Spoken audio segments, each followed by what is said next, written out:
Greetings, ladies and gentlemen, and welcome back to the Double Standard. This is the series where I discuss various hypocrisies that I see throughout the media and whatnot. So, getting back to the subject matter at hand, which is, in fact, discussing the hypocrisy.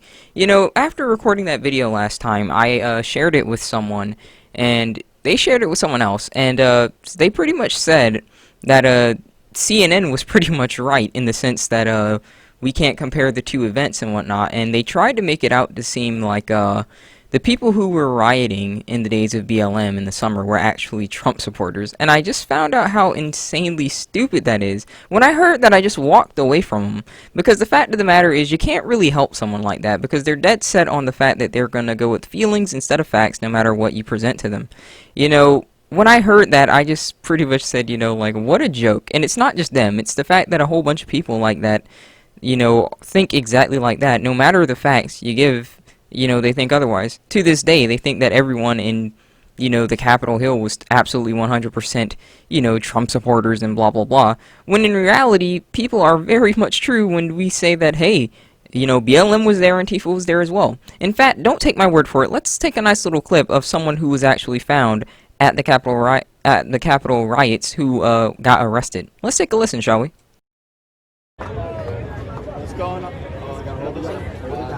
What's going on, everybody? My name's John Sullivan. I'm from Salt Lake City, Utah. My group is Insurgents USA. We fucking about to burn this shit down. Fuck this shit. Anybody out here seen that white militia guy shoot three kids? Yeah. Fuck that guy. And I will tell you this shit is in Utah, a whole bunch of white militia came out there, formed against our group. We out there strapped. We out there ready to burn that shit down. We out there to defend our fucking self. We gotta defend ourselves now too. We do.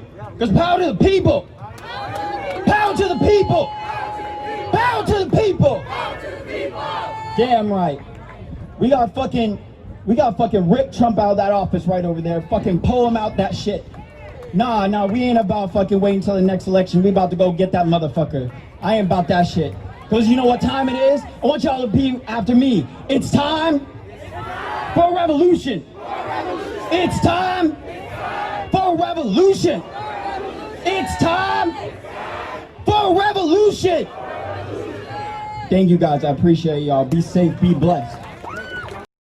So that was John Earl Sullivan. You guys heard it for himself. I'm sure he sounds like such a lovely fellow. Pretty much who said that we need to rip the president out of the office right now and we're going to go burn this crap down, and that they were armed and whatnot.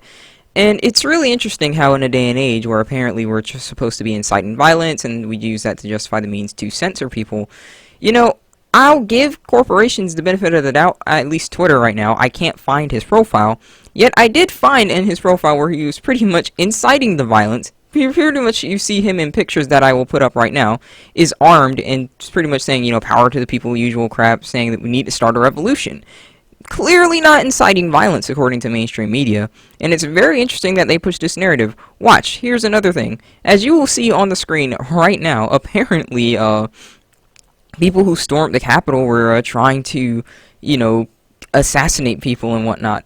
Irregardless of the fact that we honestly go back and they don't have really much evidence to base that off of, they just say that they do. When we go back to literally see that apparently this guy right here pretty much was planning to kidnap the excuse me guys, kidnap, what's her name?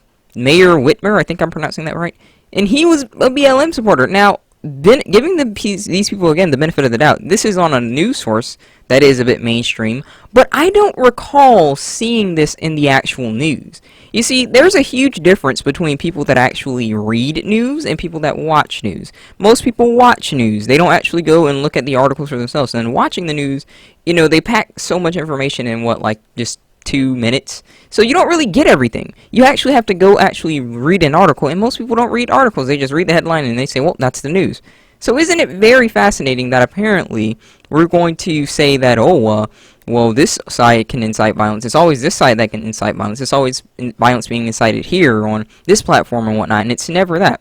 When in reality, Twitter, again, for the most part, said, hey, we are going to allow this guy to pretty much say we need to start a revolution and whatnot. And these people, man, they're hateful as oblivion. Like, look at this next photo that I'm showing right now.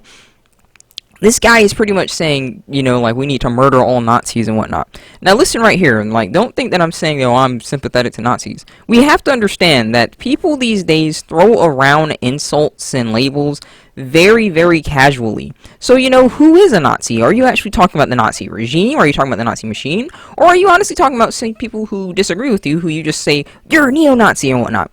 And look at how many hearts this person has.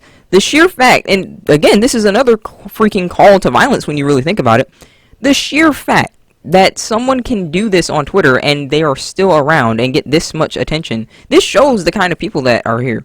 This is the hateful group right here. These are the people that are the hateful ones. No matter what they may say, no matter how much they may say, oh, we're for diversity and all that. Well, apparently you can't have diverse opinions that are contrary to what's popular. Otherwise, this is pretty much what they're going to do. They're going to label you, and then they'll use it as an excuse to pretty much say that you don't have any rights and that they can lynch you or whatever. This is not, you know, like some fiction. This is reality. Look at this. It's ridiculous to me. You guys, we have to wake up and we have to accept the fact that this is a battle, man, and unless we continue to spread truth, they're going to continue to do stuff like this, and the hate is real on this side, and they will murder you in a heartbeat. That's not exaggeration. They will murder you in a heartbeat. Now, I'm just going to leave that picture up right there because that's all the proof that you need. But anyway, guys, that's pretty much just going to conclude this short video. Hope you guys enjoy. Hope you guys are seeing the hypocrisy, and I will continue to expose it. See you later.